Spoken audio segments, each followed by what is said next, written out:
시청자, 30년 전 세계 반도체 시장의 80% 이상을 쥐고 있던 일본이 지금 그 자리를 한국한테 통째로 넘겨준 게 이게 정말 우연이라고 생각하십니까? 한국이 운이 좋아서 따라잡은 게 아닙니다. 일본이 무너진 거예요. 그것도 그냥 무너진 게 아니라 구조적으로 무너졌습니다. 도시바부터 시작해서 NEC, 히타치까지 세계 1위를 호령하던 그 일본이 도대체 어디로 갔습니까? 그리고 우리가 정말 알아야 할 건 따로 있어요. 일본을 무너뜨린 그 함정에서 한국은 정말 안전한가요? 오늘은 이 질문을 세 층으로 들여다보겠습니다. 표면에 무슨 일이 일어났는지, 그 아래에서 어떤 구조가 작동했는지, 그리고 그게 우리한테 어떤 거울이 되는지. 호사카 유지 교수가 한국 방송에 출연해서 이런 말을 한 적이 있어요. 처음 한국에 왔을 때 일본이 이렇게까지 추락할 줄은 정말 몰랐다고요. 일본인 본인의 입에서 나온 말입니다. 그 추락의 청구서가 지금 일본 청년 세대 앞에 놓여 있어요. 그리고 그 청구서를 우리도 받을 수 있는 위치에 와 있습니다. 먼저 표면부터 봅시다. 60대 중반분들 기억하실 거예요. 학교 다닐 때 친구들끼리 모이면 사녀냐 손이냐부터 따졌습니다.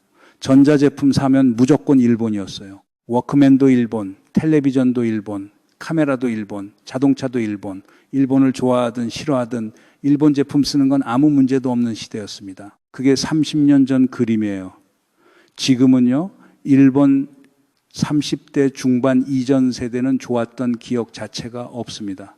태어났을 때부터 잃어버린 30년이었어요. 도쿠 지진, 후쿠시마 원전, 잃어버린 30년 이런 단어들만 텔레비전에서 보면서 옆나라 한국이 계속 성장하는 걸 봤습니다. K-팝으로 세계를 잡고 K-드라마가 글로벌 1위를 찍고 K-콘텐츠가 넷플릭스를 지배하는 걸 자기 또래로 보면서 컸어요.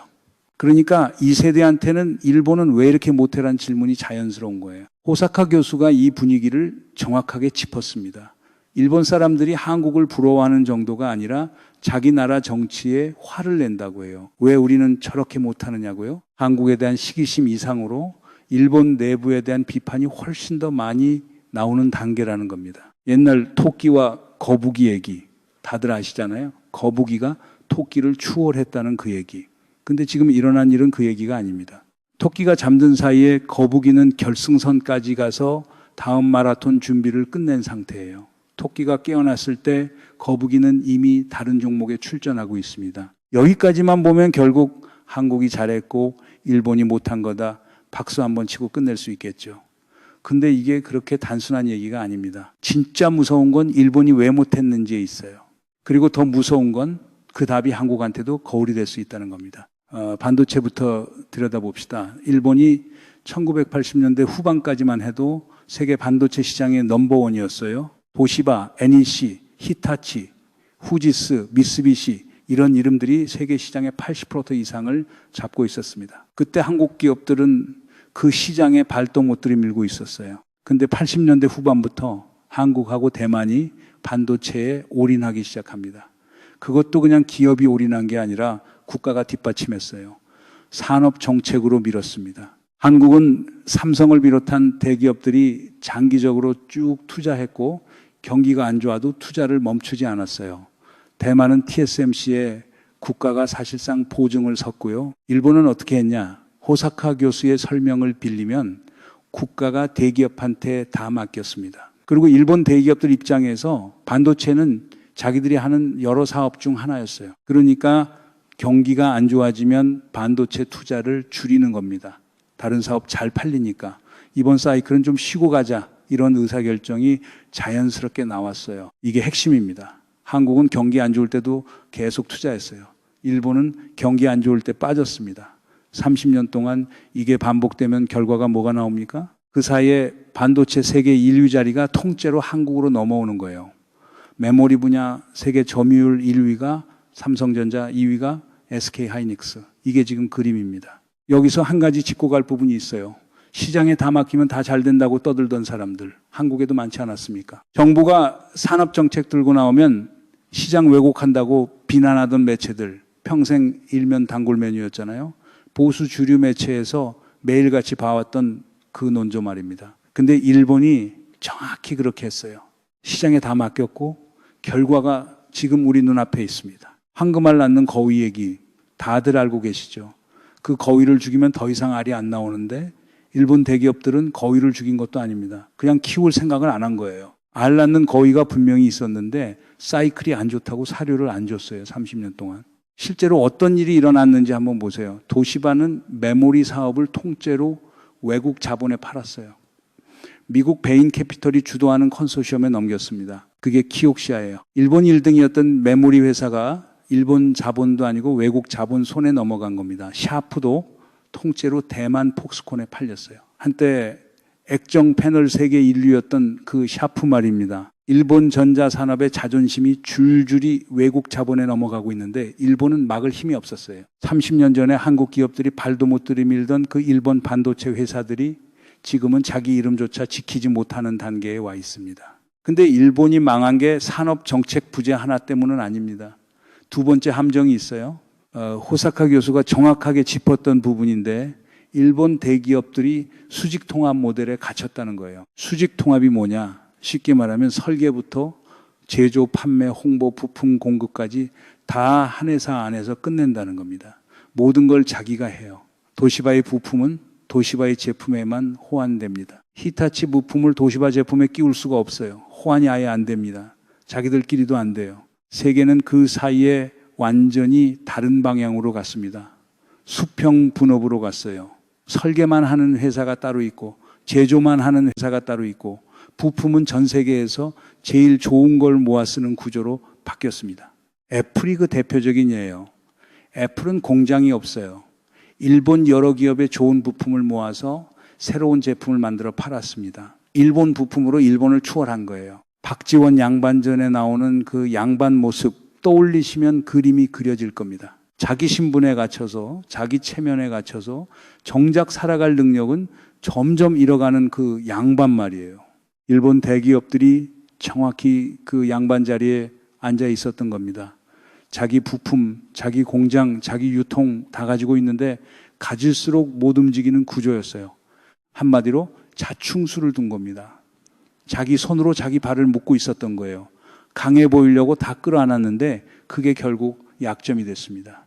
여기서부터가 진짜 문제입니다. 단순히 반도체 사이클의 문제가 아니에요. 일본 사회 전체가 변화를 못 따라간 거거든요. 먼저 디지털 인프라부터 봅시다. 한국에서는 너무 당연해서 신경도 안 쓰는 게 있어요. 주민등록번호입니다. 정부24 들어가면 본인 인증 한 번에 모든 서류가 나오잖아요. 컴퓨터 앞에서 무료로 5분 안에 끝납니다. 일본에서는 이게 안 됩니다. 일본은 기본적으로 주민등록번호가 없어요. 마이넘버라는 걸 뒤늦게 만들었는데 일본 국민의 25% 정도가 아직도 등록을 거부하고 있다고 합니다. 왜 거부하느냐? 정부가 자기를 감시한다고 생각하기 때문이에요. 25%가 등록을 안 하면 디지털 정부가 의미가 없죠. 시스템이 안 굴러갑니다. 서류 한 장 떼려면 본적지로 가야 해요.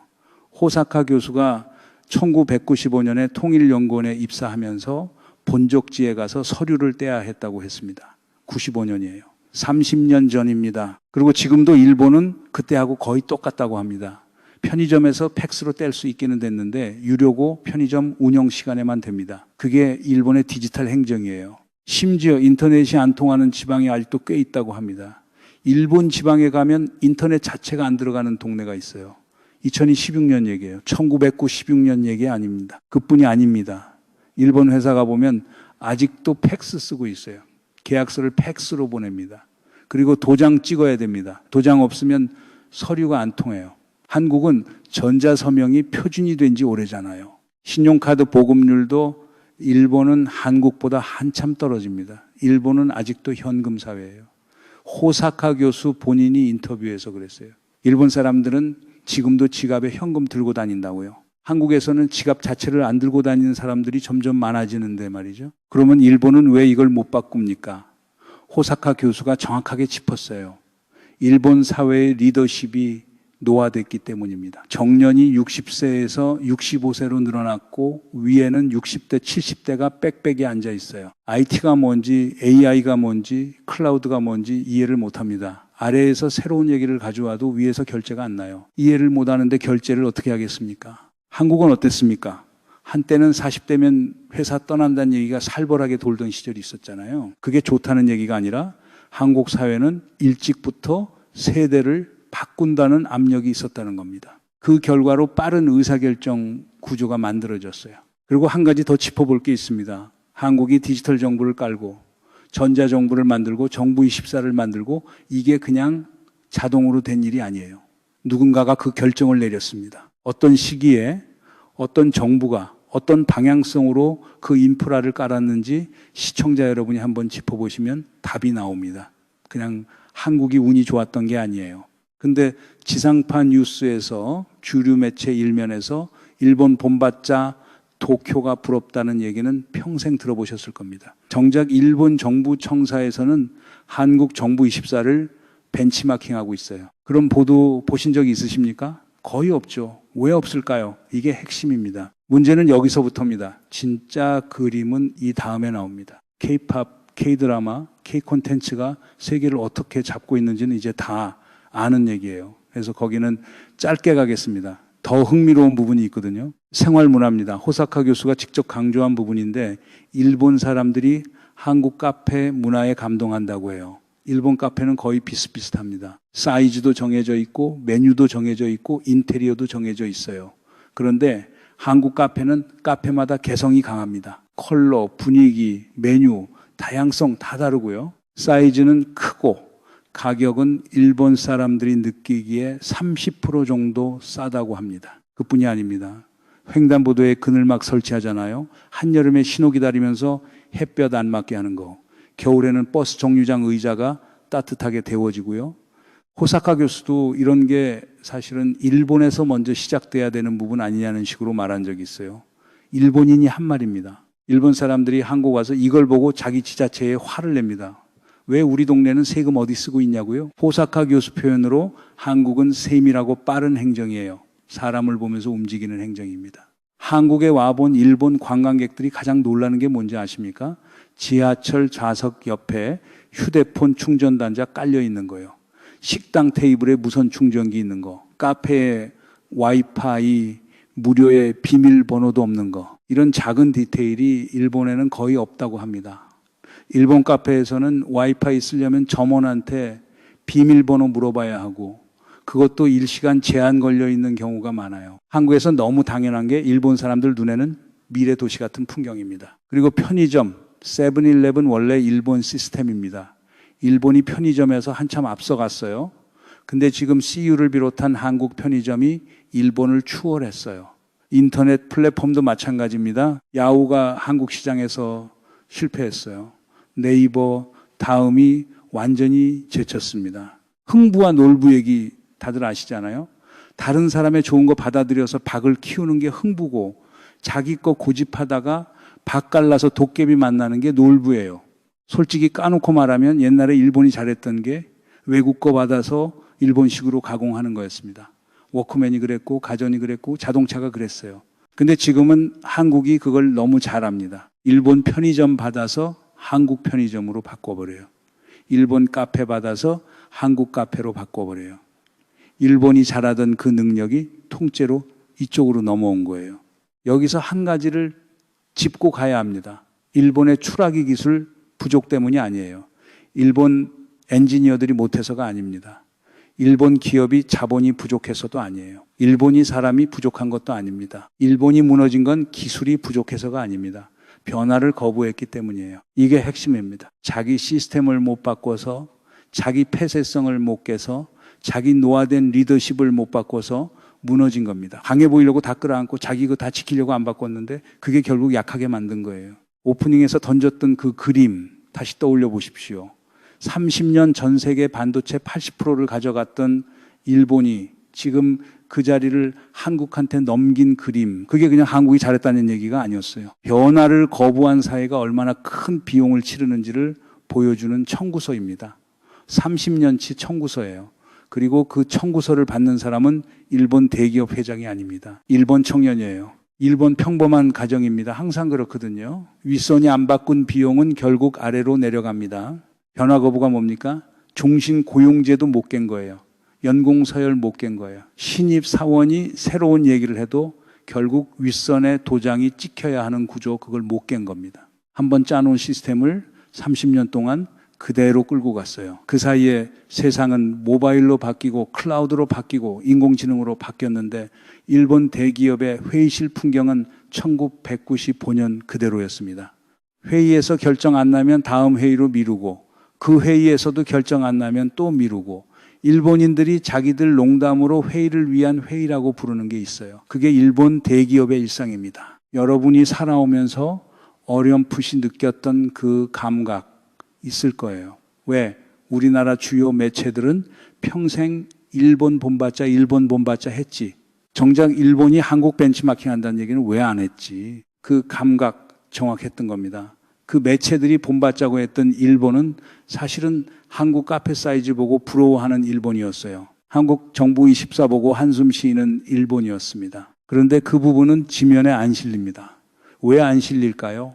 한번 생각해 볼 만한 질문이에요. 이 그림이 들어오기 시작하면 그 다음 질문이 자연스럽게 따라옵니다.